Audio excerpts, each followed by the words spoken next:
তৈরি বাড়ির সামনে যে গাছগুলো দেখতে ছিঁড়ি ছিঁড়ি গাছ, এই গাছগুলোর নাম হচ্ছে, এই জায়গাটার নাম হচ্ছে আমলক্ষী বন, ওর আমলক্ষী গাছ। এখান থেকে রবীন্দ্রনাথের শরৎ কবিতা লিখেছিল, যেটা এসেছে শরৎ হেমের পরে লেগেছে হওয়ার পরে আমি এখান থেকে লেখা। বাড়ির সামনে যে মূর্তিটা দেখছো, রামকিঙ্কর বেজ একজন ছিলেন খুব বড় আর্টিস্ট, কোনো যন্ত্র ব্যবহার করতেন না।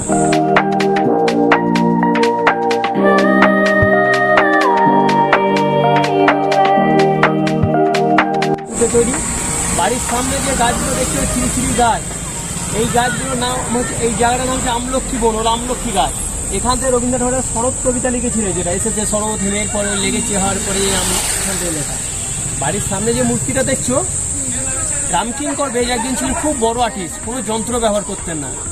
বাড়ি ছিল বাঁকুড়া ডিস্ট্রিক্ট সোনামুখী গ্রামে। আরেকজন ছিলেন কণিকা বন্দ্যোপাধ্যায়, খুব ভালো রবীন্দ্রসঙ্গীত গান গাইতে রবি ঠাকুর খুব ভালোবাসতেন, ভালোবেসে নামকরণ করেছিলেন কণিকা বন্দ্যোপাধ্যায়।